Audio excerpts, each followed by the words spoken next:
주님을 인사하겠습니다. 사랑합니다. 축복합니다. 메리 크리스마스. 메리 크리스마스.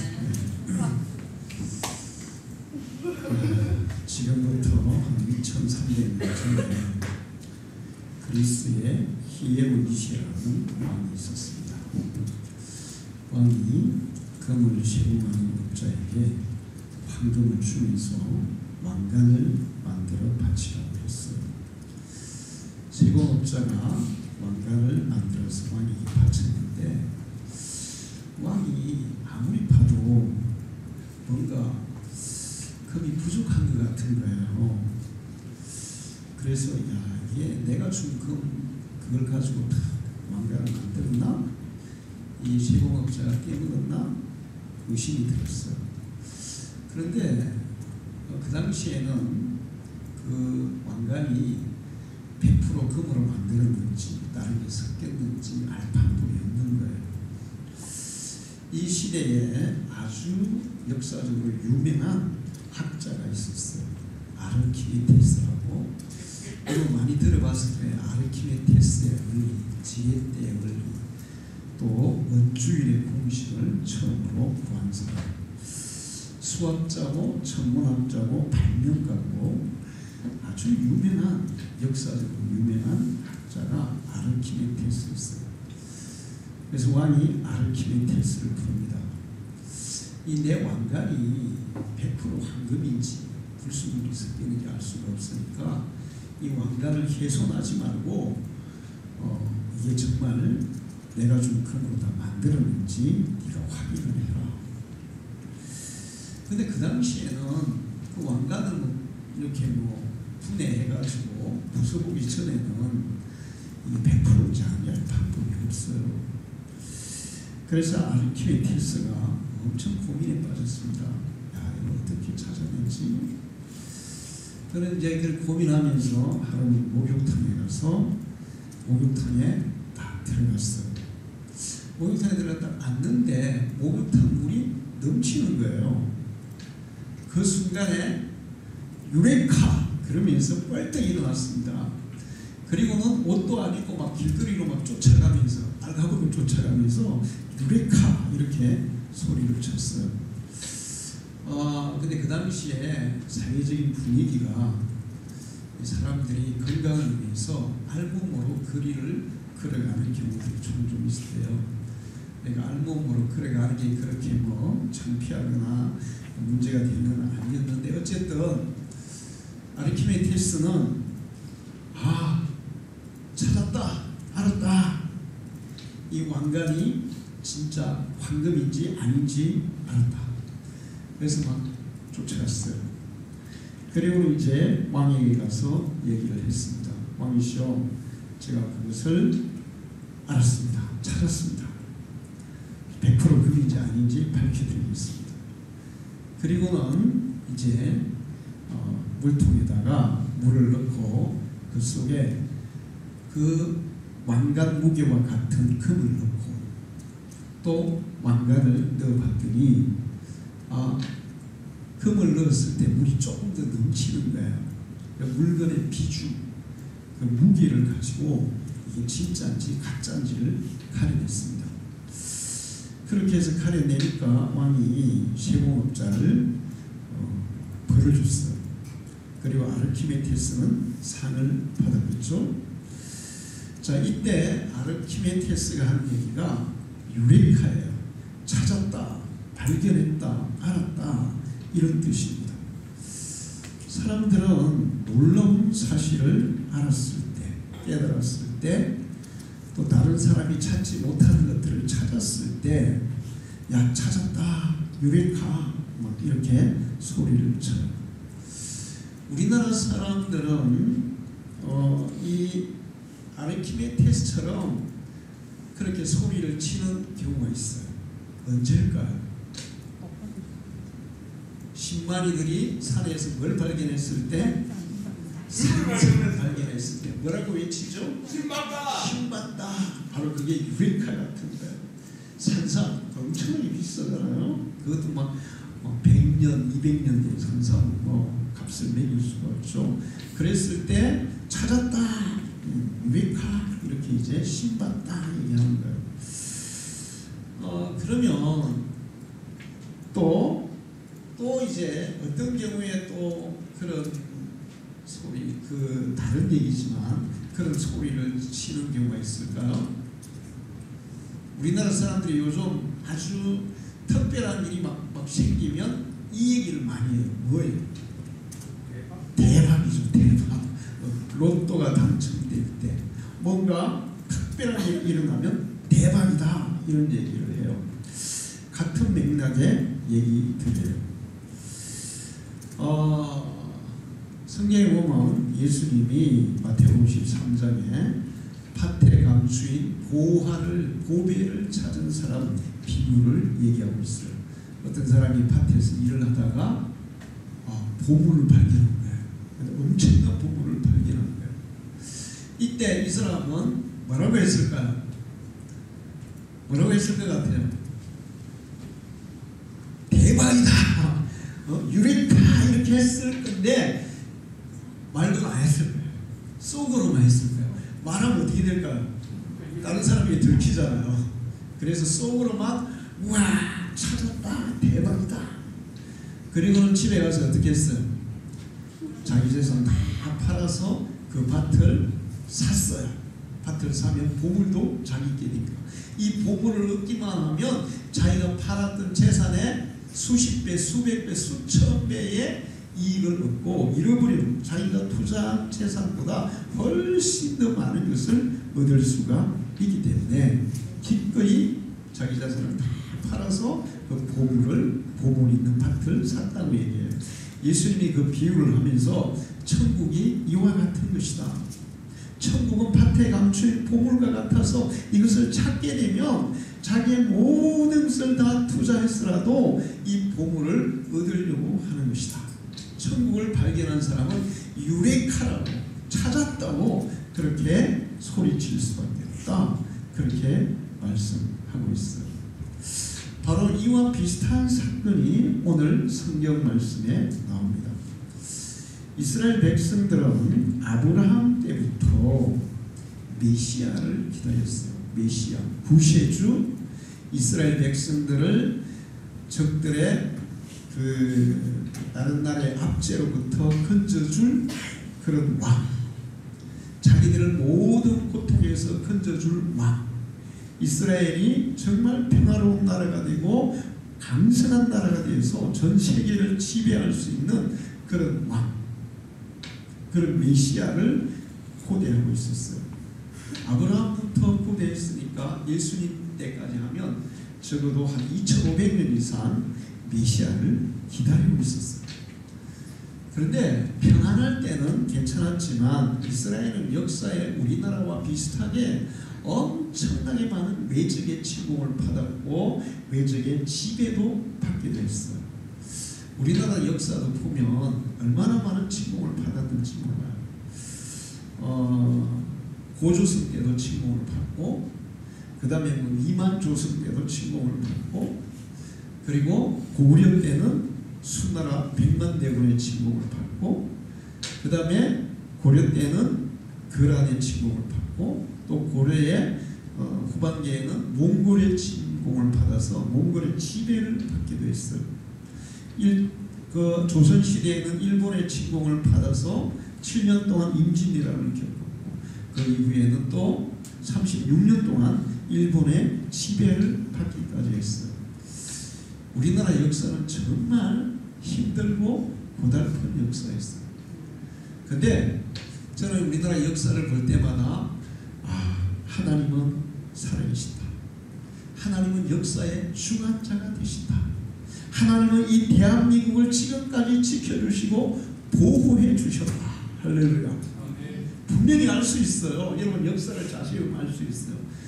우리나라 같은 작은 나라, 주변에 정말 아주, 우리나라는 그냥 옛날에는 우리나라를 토끼처럼 그렇게 우리나라 국토를 비유했잖아요. 그런데 그걸 이제 일본이 그렇게 했다고 얘기하는 게, 요즘은 호랑이 모양으로 이제 그려요. 옛날에는 우리 초등학교 다닐 때 우리나라 지금은 토끼 모양이라고 그랬어요. 그 앞 위에는 중국이 있고 러시아가 있고 일본이 있고 아주 강대국들이 그냥 호시탐탐 노리는 나라가 우리나라예요. 그런 그 강력한 외적에 휩싸여서 우리나라가 나라를 지켜내고 지금은 세계에서 10대 경제 대국, 군사력은 세계 6위로 올라가는 그런 나라를 이루었다는 것은 정말 이거는 인류 역사의 기적입니다. 할렐루야. 인류 역사의 기적이에요. 하나님의 돌보심이 아니면 불가능한 일이에요. 이스라엘도 그랬어. 지금 이스라엘이 하마스하고 전쟁을 하고 헤즈볼라하고도 전쟁을 하고 레바논하고 전쟁을 하고 자칫하면 뭐 이제 중동이 전체로 막 전쟁을 할 수 있는 그런 상황인데 아직은 절대로 안 할 거예요. 이 성경대로 역사가 흘러가기 때문에 아직은 그때가 아니에요. 자, 근데 지금 이스라엘이 막 그렇게 막 심하게 막 폭격하고 다 때려 부시는데 세계에서 강제적으로 이렇게 막 제압을 해야 못해요. 이스라엘을 강제적으로 막 해야 못해요. 이스라엘이 그렇게 작은 나라예요. 지금 우리나라보다 훨씬 남한보다 작은 나라예요. 인구도 훨씬 적어요. 그런데도 그렇게 못해요. 다 이유가 있죠. 그다 설명하려면 너무 길어서 생략하고 어쨌든 이스라엘은 역사적으로 이집트에서 노예 생활했고 가나안 땅에 살면서도 외적의 침입을 받았고 그 다음에 바빌론의 침입을 받아서 멸망을 당했고 페르시아의 지배를 받고 그리스의 지배를 받고 지금은 로마의 지배를 받고 이스라엘의 국권을 상실한 우리나라가 일제 36년의 지배를 받던 것과 같은 그런 시대에 살고 있는 거예요. 그러니까 이 시대에서는 이스라엘 백성들이 얼마나 간절히 메시아를 기다렸겠어요. 빨리 메시아가 와서 우리를 로마에서 해방시키고 우리가 로마를 지배하는 그런 강력한 나라를 이루기를 간절히 소원했을 거예요. 이제 그런 상황에서 목자들이 들판에 양떼를 지키고 있었어요. 요즘 세계사 이런 거 TV에서 강의를 많이 하죠. 얼마 전에 세계사 강의를 했는데 성탄절은 12월 25일이 아니다 이런 얘기를 했어요. 맞는 말이에요. 12월 25일은 기독교에서 성탄절로 정한 날이에요. 예수님이 태어난 날하고는 좀 달라요. 근데 성탄절로 정했다고 해서 그 날이 그게 거짓말이다 잘못됐다 그런 건 아니에요. 그냥 성탄절로 정할 수 있는 거예요. 그렇게 지금 우리가 성탄절을 지키고 있는데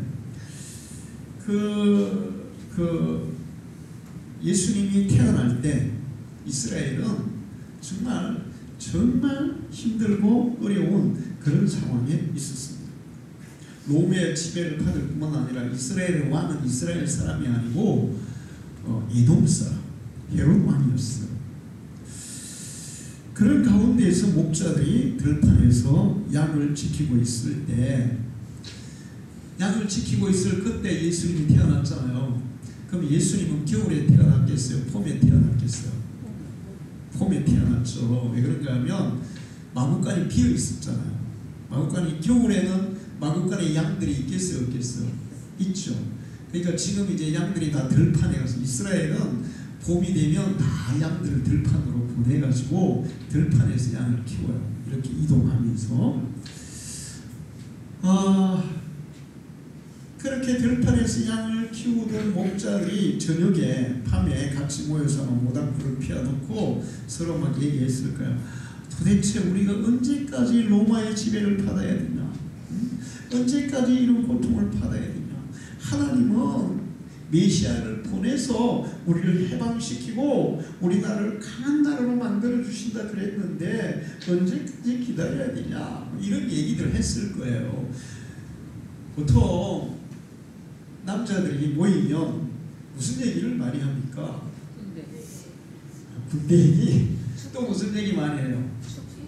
정치 얘기 많이 해요. 제가 이렇게 길거리에 지나가다 보니까 한 70대 초반 정도 된 할아버지들인데 대여스님이 지나가는데 전부 다 정치 얘기하더라고요. 다 뭐 노무현이 어떻고 그 다음에 문재인이 어떻고 윤석열이 어떻고 이런 얘기 막 하더라고요. 아마 목자들도 야 우리나라가 이렇게 어려운데 하나님이 언제 메시아를 보내주실까 뭐 이런 얘기를 하고 있었을 가능성이 아주 많아요. 근데 그때 갑자기 하늘에서 밝은 빛이 그들에게 비쳤어요. 그리고 천사의 음성이 들렸어요.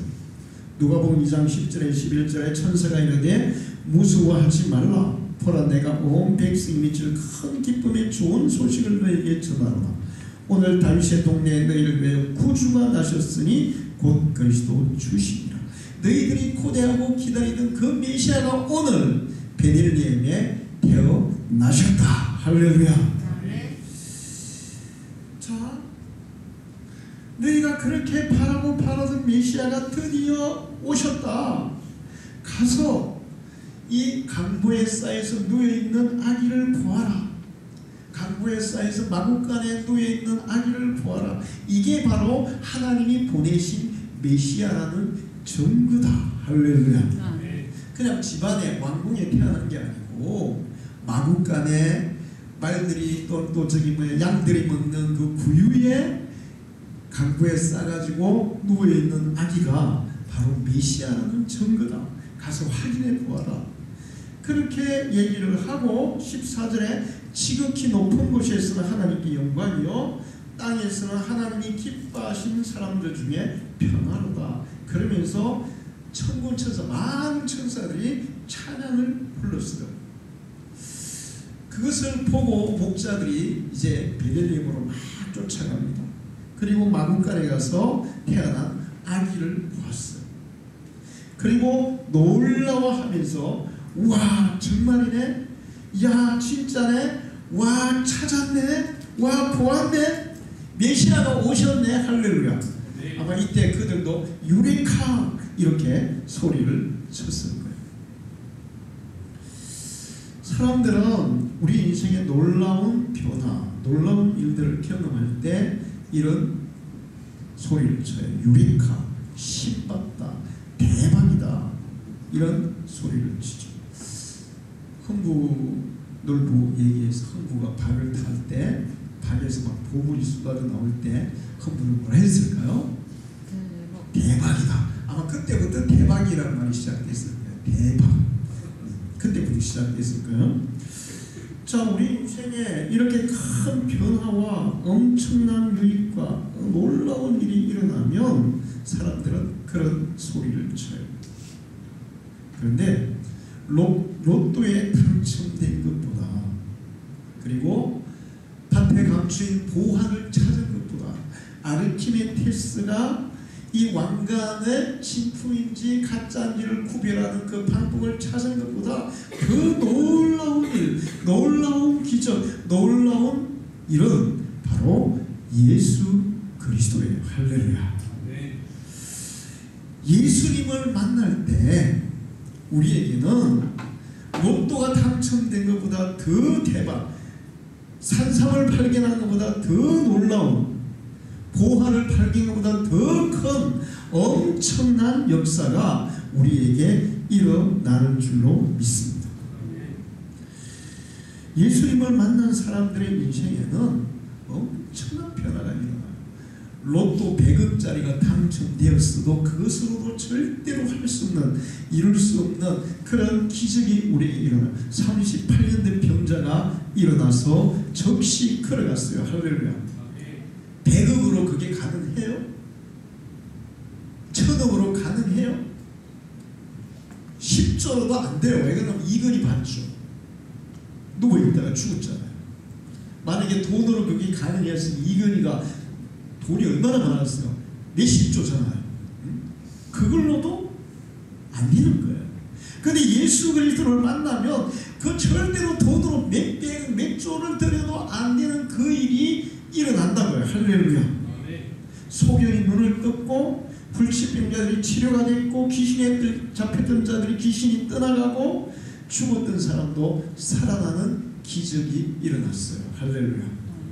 이게 뭘로 되겠어요? 보화로 되겠어요? 산삼으로 되겠어요? 로또가 되겠어요? 예수 그리스도만이 이 놀라운 역사가 가능한 줄 믿습니다. 그래서 예수를 만나면 우리에게 정말 엄청난 변화들이 일어나요. 제일 먼저 일어나는 변화가 심령의 변화예요. 예수를 만나면 우리의 심령의 변화가 1차적으로 일어나요. 할렐루야. 환경의 변화는 우리의 심령의 변화가 일어나고 우리가 믿음으로 살다 보면 우리의 나쁜 환경이 좋은 환경으로 점점 변화되는 역사도 일어날 줄 믿습니다. 여러분 그 다니엘 기도회 때 보셨잖아요. 정말 그 내가 없이 태어난 애가 그 많은 전 세계를 다니면서 찬양을 하면서 하나님의 능력을 증거하는 걸 보셨잖아요. 고아였던 아이가 박사가 되어서 엄청난 영향력을 끼치는 걸 보셨잖아요. 그런데 그런 것들은 점차적으로 환경은 변화가 일어나요. 제일 먼저 일어나는 것은 우리 심령의 변화인 줄 믿습니다. 예수님을 만날 때 우리의 마음속에 근심이 떠나가요. 할렐루야. 슬픔이, 고통이, 우울함이, 허무가, 자포자기하는 마음이, 악의와 분노와 미움과 이런 마음들이 우리 속에서 떠나가요. 할렐루야. 이런 것들을 다 어두운 마음이라고 얘기할 수 있는데 예수님은 빛이 되셔서 우리의 마음속에 들어오시는 순간, 우리가 예수를 만나는 순간에 이런 어둠의 것들은 우리의 마음에서 떠나갈 줄 믿습니다. 세상이 줄 수 없는 기쁨과 평안과 즐거움과 부드러움과 온유함과 우리를 건강하게 하고 긍정적이게 하는 그런 심령의 변화가 예수를 만난 사람들에게 반드시 일어나요. 할렐루야. 교회 다니는 사람이 일어나는 게 아니라 여러분 심령이 예수를 만날 때 일어나는 거예요. 할렐루야. 그럼 성경에 보면 예수님을 찾은 사람들이 있죠.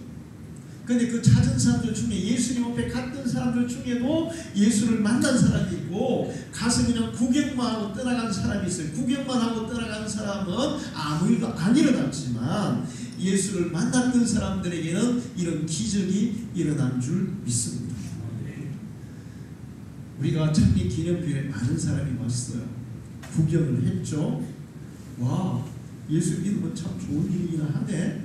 교회 가니까 맛있는 것도 주네. 아, 우리 방송이 참 좋은 교회네. 근데 그 정도만 하고 떠나가면 그들의 삶에 주님이 주시는, 그들의 심령에 주님이 주시는 이 놀라운 은혜는 누릴 수가 없어요. 할렐루야.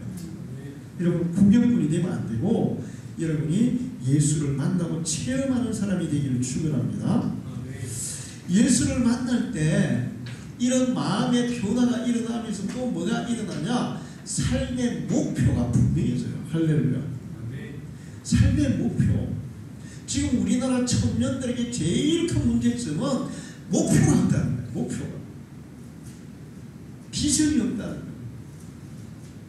내가 뭘 해야 되지? 어떻게 해야 되지? 얼마나 많은 청년들이 방황하는지 몰라요. 그러나 목표를 가진 사람은 절대로 방황하지 않습니다. 그 목표를 향해서 착실하게 나아가게 되어 있고 나아가면 성취하게 되어 있어요. 할렐루야. 그리고 그 목표를 향해 나아갈 수 있는 힘과 능력이 예수 그리스도를 통해서 우리에게 공급되는 거예요. 할렐루야. 예수 안 믿는 사람들은 예수 믿는 사람들에게 주어지는 유익이 얼마나 놀라운지 몰라요. 얘기해도 몰라요. 예수를 믿을 때 주어지는 그 유익은 지금 말할 수가 없어요. 보물하고 로또하고 산삼하고 세상에 그 어떤 것하고 비교할 수 있는 게 아니에요. 많은 청년들이 꿈도 없고 또 그 다음에 또 요즘 청년들이 있잖아요. 방콕하는 청년들이 너무 많아요.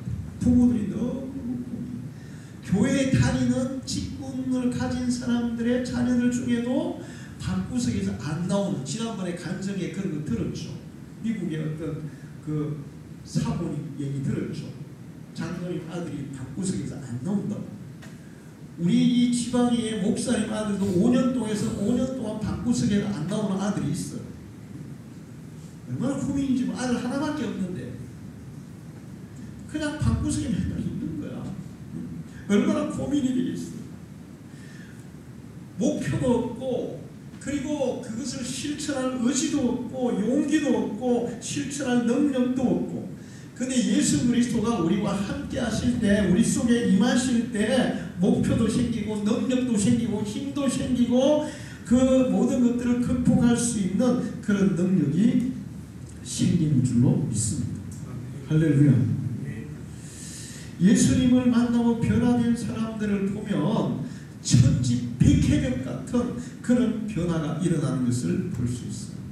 다니엘 기도회 때 많이 봤잖아요. 야, 저 사람 진짜 사람 되겠나? 저 사람 이 세상을 살아갈 수 있겠나?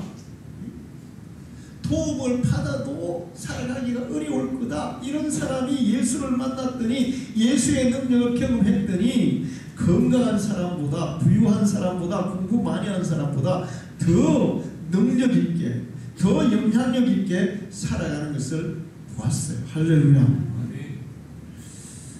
그러니 예수를 만나는 것은 유리카예요. 할렐루야. 대박이에요. 대박 중에 대박이에요. 예수 만난 것만큼 대박이 없어요. 뿐만 아니고 예수를 만나는 사람들에게는 관계의 변화가 일어나요. 관계의 변화. 사람들이 불행한 것은 창조주와 관계가 단절되어 있기 때문에 그래요. 사모님의 목욕탕에 갔더니 사모님 목걸이를 보고 물고기 모양이 있으니까 그러더래요. 이 물고기 모양 목걸이라면 자녀들이 잘 됩니까? 그러더래요. 그래서 사모님이 설명하는 이 물고기는 예수 그리스도 하나님의 아들을 상징하는 것이고, 그러면서 이제 전도를 했대요. 근데 이제 그분이 무슨 얘기냐면, 내가 젊어서부터 절에다가 갖다 바친 게 얼마나 많은데, 절에 갖다 바친 게 얼마나 많은데, 남편은 병들어서 꼬락꼬락하고 내 기도 하나도 안 들어주고, 우리 딸은 좋은 신랑과 만나가 결혼하기를 그렇게 절에 갔다는 빌었는데, 우리 딸은 좋은 남자 만나주고 38인데 만나주고 못하고 그러면서 통지인데, 내가 이번에 통지에 절에 가니까 절에 안 갔다. 기분 나빠가지고 그러더래요. 근데 예수를 만나면 삶의 변화가 일어나요. 할렐루야. 심령의 변화가 일어나요. 기적이 일어나요. 그래서 예수를 믿으면 하나님이 기도를 다 들어주신다. 절에 그렇게 오랫동안 했는데도 부처가 안 들어주는데 하나님은 들어주냐고. 하나님은 들어준다고. 그랬는데 문제는 그 사람이, 그래서 이제 사모님이 우리 정기적으로 만날까요? 안 만나겠다. 그런데 예수 안 믿는 사람들 정말 힘듭니다. 정기적으로 만나면 얼마나 자기한테 유익이겠어요. 그러니까 예수를 만나보세요. 사모님 만나는 것도 유익이지만 예수를 만나면 그 인생에 얼마나 큰 유익이 있겠어요. 할렐루야. 네. 자, 그런데 하나님이 우리 기도를 다 들어주세요. 응답해줘요. 그런데 기도한다고 다 들어주는 게 아니야. 예수를 만나서 하나님과의 관계가 회복된 사람의 기도를 들어주시는 거예요. 할렐루야. 하나님과의 관계가 회복되지 않은 사람이 아무리 기도해도 하나님도 안 들어주십니다. 그래서 사람들은 왜 내 기도했는데 안 들어주시는데요? 관계 회복이 문제예요. 할렐루야. 부모와 자녀 간에 완전히 등살이 쳐가지고 상극이 돼가지고 서로 막 이렇게 사이가 나쁜데 자식이 부모에게 달라한다고 줄 수 있겠어요? 관계가 먼저 회복돼야죠. 예수를 믿을 때 하나님과의 우리와의 관계가 회복되는 줄로 믿습니다. 우리는 하나님의 자녀로 회복돼요. 그리고 예수 믿는 우리의 기도를 하나님은 항상 귀 기울여 들으시고 이루시는 줄로 믿습니다. 예수를 통해서 하나님과의 관계가 회복이 돼야 됩니다. 그 다음에 또 하나님과의 관계가 되면 사람과의 관계도 회복되는 줄로 믿습니다. 할렐루야. 정순자 집사님이 울산으로 이사를 간다고 다 정리를 한 것 같아요. 갔어? 근데 나한테 말도 한마디 안 하고 가셨어. 근데 우리 정 집사님하고 나하고는 그럴 사이가 아니에요. 제가 여기 와서부터 뭐 그분들의 삶 하나하나를 다 챙겨왔어요. 그래서 이제 갔어요. 제 마음이 어떨까요? 아무렇지도 않아요. 제가 그 죽은 사람 얘기를 듣고 그 다음날 새벽에 가서 제일 먼저 기도한 게 뭔지 아세요? 하나님, 정 집사님이 어디를 가든지 믿음은 잃지 않게 해주십시오. 어디를 가든지 예수님만은 붙들고 살게 해주십시오. 할렐루야. 진짜 제가 마음속에 뭐 그럴 수가 있어? 이런 마음이 전혀 없어요. 솔직히 그냥 안 됐고 불쌍하고 가련하고. 그 새벽에 기도하는데 제일 먼저 정 집사님이 떠오르더라고요. 그래서 기도했어요. 앞으로도 기도할 겁니다. 하나님과의 관계가 회복되면 사람들과의 관계도 회복될 줄 믿습니다. 우리가 예수의 마음을 가지고 사람들을 대하다 보면 사람들도 관계가 좋아지게 되어 있어요. 할렐루야. 자, 그 다음에 가장 중요한 예수님을 만났을 때 가장 우리가 크게 이익을 얻는 것이 뭐냐 하면 영생을 얻고 천국을 얻는 거예요. 할렐루야. 영생을 얻고 천국을. 천국은 돈으로도 살 수 없고 착하다고 얻을 수 없고 세상의 어떤 것으로도 얻을 수 있는 게 아니에요. 천국은 예수 믿어 우리 죄사함을 받고 하나님의 자녀가 된 사람들이 상속하는 하나님의 나라인 줄로 믿습니다. 천국을 얻으려면 예수 외에 다른 길이 없어요. 천하 인간의 구원을 얻을 만한 다른 이름을 우리에게 주신 일이 없다. 우리 주 예수 그리스도의 영원한 나라에 넉넉히 들어감을 너희에게 주시리라. 예수 외에 다른 방법으로 천국에 못 가요. 그리고 천국에 들어간다는 것은 우리 인생의 대박 중에 대박이에요. 할렐루야. 아무리 잘 살아봤자 100년 못 살아요. 그리고 죽을 때는 가진 거 하도 못 가지고 다 버리고 가야 돼요. 그러니까 여러분, 오늘 제가 여러분에게 여러분의 재산을 천국에까지 가져갈 수 있는 비법을 하나 가르쳐 주려고 해요. 어떻게 하면 여러분 재산을 천국까지 가져갈 수 있을까? 응? 천국에서 쌓으면 돼요. 천국에서 어떻게 쌓아요? 목사님 어떻게 천국에서 돈을 더 올릴까요? 더 올릴까요? 아니면 저기 2월달 용동인가 뭐 할 때 이렇게 차물이 태워가지고 막 이렇게 그러면 하늘나라 올라갈까요? 그게 아니에요. 하나님을 위해서 쓰는 거예요. 할렐루야. 이웃을 위해서 쓰는 거예요. 선한 일에 쓰는 거예요. 그것은 천국에 저축하는 것인 줄로 믿습니다.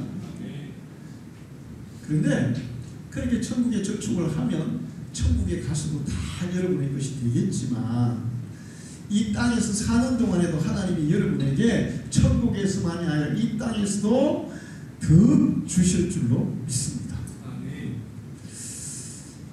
자, 그 다음에 예수를 만난 사람들의 또 큰 이제 변화와 특징인데 그게 뭐냐 하면 기쁨이라는 거예요. 기쁨. 세례 요한이 잉태가 됐어요. 6개월 후에 예수님이 잉태가 됐어요.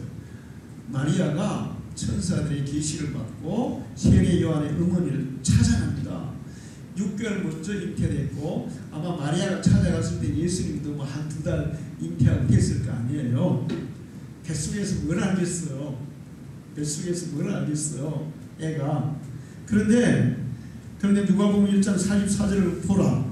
네가 우나르는 소리가 내 귀에 들릴 때에 아기가 내 복중에서 기쁨으로 뛰놀았도다. 할렐루야. 세례 요한은 이 잉태한 예수님을, 자기의 뱃속에 있은 잉태한 예수님을 만났을 때 기뻐서 막 뛰놀았다는 거예요. 할렐루야. 가끔은 있잖아요. 그래서 이제 이 태교가 너무 중요한데, 애들이 어머니 뱃속에서 어머니의 감정을 더 깊이 느끼고, 아버지의 마음을 더 깊이 느끼고, 주변의 환경을 더 깊이 느끼는 경우가 있어요. 지금은 이제 모든 것이 발달해가지고 애기도 기쁨과 슬픔과 고통을 느끼는구나. 세례 요한이 어머니 뱃속에서 예수님을 만났을 때 기뻐할 수 있을 줄로 난 믿습니다. 할렐루야. 뱃속에서도 기쁨이 찾아와. 예수님을 만나면 뱃속에 잉태된 가운데서도 기쁨이 찾아와요. 부활하신 예수 그리스도, 그리고 또 태어나신 예수 그리스도. 동방 박사들은 예수님의 탄생을 알려주는 별을 보고 기뻐했어요. 마태복음 2장 10절에 그들이 별을 보고 매우 크게 기뻐하고 기뻐하더라. 별 때문에 기뻐했어? 예수 때문에 기뻐한 거야. 할렐루야. 예수를 알려주는 별을 보고, 와, 메시아, 예수, 하나님의 아들, 그걸 보고 기뻐한 거야. 그리고 오늘 목자들도 역시 이 태어난 예수 그리스도를 만났을 때 기뻐서 돌아가는 것을 볼 수 있어요. 뿐만 아니에요. 사도 바울은 다메섹 도상에서 부활하신 예수님을 만납니다. 그리고 그가 그의 서신에서 계속 고백하는 게 있어요. 데살로니가서 5장 10절에는 항상 기뻐하라. 빌립보 4장 4절 중화에서 항상 기뻐하라. 내가 다시 말하노니 기뻐하라. 빌립보서 2장 19절 이와 같이 너희도 기뻐하고 나와 함께 기뻐하라. 할렐루야. 예수 만난 사람들의 가장 큰 특징은 기쁨이 넘친다는 거예요. 할렐루야. 기쁨이 넘친다는 거예요. 여러분에게 이 예수 만난 기쁨이 충만하기를 축원합니다. 그리고 예수 그리스도가 우리에게 주시는 그 놀라운 유익을 누리면서 살아가기를 축원합니다. 그러려면 예수님을 만나야 돼요. 목자들에게 천사가 얘기했어요. 근데 예를 들어 그 중에 어떤 좀 이딴한 목자가 뭐 그런 일이 있을 수 없어. 안 일어나. 그리고 안 갔어. 그럼 그 사람이 예수 만나요? 못 만나요? 예수 만난 기쁨을 경험할 수 있어요? 없어요? 예수 만난 유익을 경험할 수 있어요? 없어요? 없어요. 천사들의 이 얘기를 듣고 목자들은 다 쫓아갔어요. 얘기를 듣고 쫓아갔어요. 그리고 예수 만나서 그 메시아가 주시는 기쁨을 그들은 경험했어요. 자, 지금은 하나님께서 진짜 막 특별하게 그렇게 선택한 사람들에게 가끔 하나님이 직접 부르시는 경우도 있더라고요. 지금도 직접 뭐 천사를 통해서, 꿈을 통해서, 아니면 직접 음성을 통해서 하나님이 부르시는 경우가 뭐 100만 부르일 수도 있어요. 그러나 보편적으로 어떻게 부릅니까? 예수를 경험한 사람, 예수를 믿는 사람들을 통해서 하나님이 부르는 거예요. 할렐루야. 그 부름에 응답해서 주님 앞으로 나아갈 때 예수를 만나는 역사가 일어날 줄 믿습니다. 여러분, 백문이 불여일견, 백견이 불여일, 백문이 불여일견. 100번 듣는 것보다 한 번 보는 게 낫고 100번 보는 것보다 이게 한 번 이게 더 낫다는 거예요. 뭘까요? 백견이 불여일미. 진수성찬 차례도 있어. 안 먹으면 소용이 있어요? 없어요? 먹어야 돼요. 예수는 먹어야 돼요. 그래서 예수님이 내가 생명의 양식이다. 나를 먹는 자는 예수님이 주는 유익을 누릴 것이다. 먹는 게 뭐냐? 믿음으로 마음속에 영접하는 거예요. 그거를 실제적으로 해석하면 믿음으로 마음에 예수를 영접하는, 내가 볼지어다 문 밖에서 두드리노니 내 음성을 듣고 마음 문을 열면 내가 그에게 들어가서 그로 더불어 먹고 그는 나로 더불어 먹으리라. 할렐루야. 예수를 먹어야 돼요. 마음속으로 영접해야 돼요. 그럴 때 유레카의 역사가 일어날 줄 믿습니다.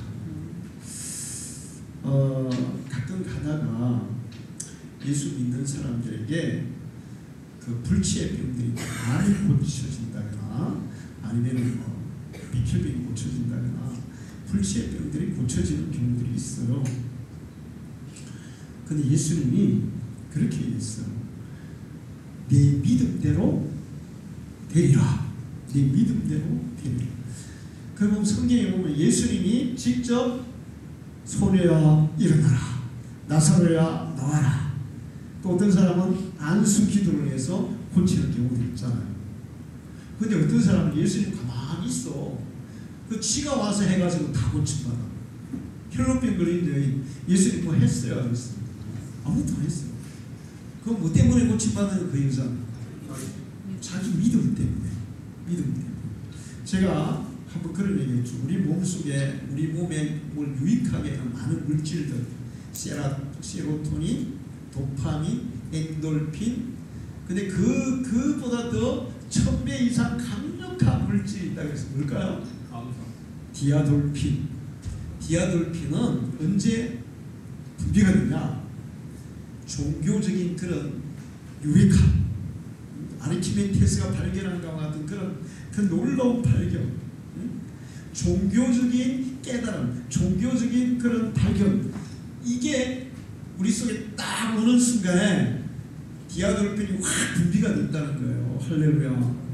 진리를 깨닫는 순간에, 예수를 만나는 순간에 우리 몸에서 모든 질병을 치료할 수 있는 그런 강력한 물질이 확 분비가 된다는 거예요. 아마 혈류증 걸린 여인은 그런 역사가 일어나는 걸로 저는 생각을 해요. 할렐루야. 자, 예수를 만나야, 예수를 먹어야 백경이 불여일미. 예수를 마음속에 영접해야지. 듣고 소용없어요. 구경하고 소용없어요. 창립기념일에 그 많은 사람이 왔다 갔는데 다 소용없어요. 예수를 만났으면 그 사람들은 오늘 이 자리를 절대로 떠날 수 없어요. 할렐루야. 그 황창일 신부가 그런 얘기 하더라고요. 성당에 있는 사람들이 성당이 별로 안 좋아한대. 성당이 안 좋아하는데 여의도에 어떤 교회는 막 3만 명씩 5만 명씩, 서울에 있는 큰 교회들이 3만 명씩 5만 명씩. 근데 막 주일날만 가는 게 아니고 막 수요일날 가고 새벽기도 가고 막 금요일날 가고, 세상에 얼마나 그렇게 열심히 가는지 모르겠다고. 왜 그럴까요? 막 그러면서 하는 얘기가, 아니 성당에는 가면 처음에 딱 하자마자 내 탓이오 내 탓이오 내 탓이오 소리다. 가고 싶겠냐고. 근데 교회는 가면 그냥 마음이 기쁘고 즐겁고 행복하니까 가는 거라고. 왜? 교회 오신 분들이 예수를 만나기 때문에 그래요. 할렐루야. 목사님의 설교만 즐거우면 유튜브로 들어도 돼. 근데 교회 가서 하나님을 경험하거든, 하나님을 체험하거든, 하나님의 은혜를 느끼거든. 그래서 교회 가는 게 좋은 거예요. 할렐루야. 예수 만나는 사람은 교회 가는 게 좋은 거예요. 할렐루야. 그리고 주님이 주시는 이 놀라운 것들을 다 누리게 될 줄 믿습니다. 기도하겠습니다. 하나님 아버지 감사합니다. 오늘도 저희들을 주의단에 불러주시고 귀한 말씀을 주셔서 감사합니다. 들판에 양을 치던 목자들이 천사들의 말을 듣고 예수님을 찾아서 만났을 때 기쁨이 넘쳐서 돌아왔습니다. 동방박사들도 기쁨이 넘쳤다고 말하고 있습니다. 세례에 와는 태중에 있으리도 예수님을 만났을 때 기뻐서 뛰놀았다고 말하고 있습니다. 주님, 이 시간 저희들도 주님을 만나기를 원합니다. 그냥 주님을 말로 듣고 아는 것이 아니고 구경하는 것이 아니라 정말 내 속에, 내 마음속에 주님을 영접하여 주님이 내 속에 거하시는, 내 속에서 놀라운 기적과 역사를 행하시는 그 은혜를 누리며 살기 원합니다. 이 시간에 주님 우리와 함께 주시옵소서. 우리의 심령에 임재해 주시옵소서. 예수님의 이름으로 기도하옵나이다.